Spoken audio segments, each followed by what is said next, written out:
On my semester abroad, I went to South Africa, and while I was there, I spent the first month at a youth ministry training camp called J-Life, and J-Life in itself is a really awesome organization. But then after that, I was at 5 different practicals doing ministry, so for a week at a time, we were involved in schools and local churches and youth groups and things like that. We got to meet so many people from not only South Africa, but other countries in Africa as well.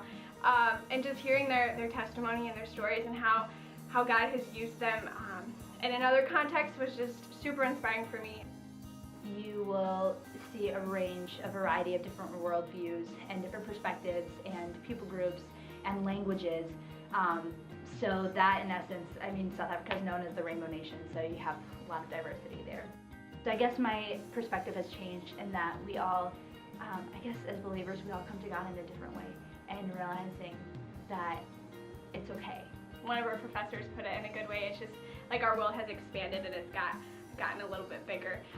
And it's cool because that changes how you see people and how you view God. South Africa is one of the most beautiful places on earth.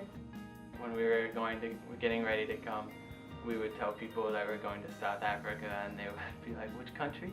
And I'm like, "No, South Africa is the country." I spent my fall semester in Coimbatore, India, studying with the Best Semester India Studies program. The India Studies program offers an insight into Indian culture. We lived in a hostel with other working women and women who were students. God challenged me in India by making me depend on Him for a lot more things than I'd ever had to.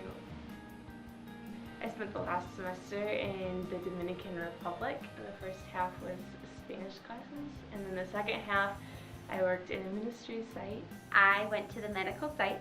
I went with the nursing students, and we worked basically medical missions. We got to do a lot of really cool things. We got to see a lot of different parts of the country, and just like even being in the ministry sites was really fun. To live in a whole different culture and setting, and just to be immersed in that, it definitely showed me a different perspective to life. You're able to just kind of see a different perspective of how the world is and just kind of get out of your comfort zone, and you grow so much more when you're not in your comfort zone. It's just a good way to like learn about yourself and to learn more about God and to spend time with Him and build relationships with other people and just learn like how that all comes together. Well, I spent my spring semester last year at the University of Oxford. While I was there, I studied philosophy alongside about 50 other students at the Vines, which is a Victoria villa, and so we studied just like the other Oxford undergraduates do, with a primary and a secondary tutorial and a final paper at the end. Punting was awesome. You have these flat boats that you push on the ground with poles and steer it, and it was incredible. My favorite memories are the memories of biking through this ancient city and over the cobblestone streets, surrounded by the echoes because they're stone, so it echoes as beautiful sounds. And by myself, there's no one else. So just having Oxford to myself.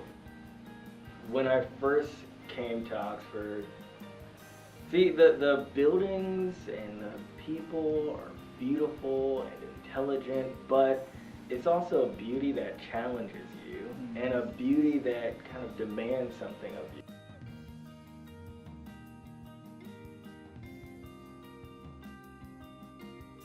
A part of me wanted to talk about nagging boyfriends and girlfriends and if they stand in the way of going to a semester. Okay. Say it. All right. First, money can be overcome. Second, I think comfort zones in this case should be broken. And third, lovers can be left. There are, Bethel, many fish in the sea, and some of these fish are foreign and have really great accents. So, your choice. Okay.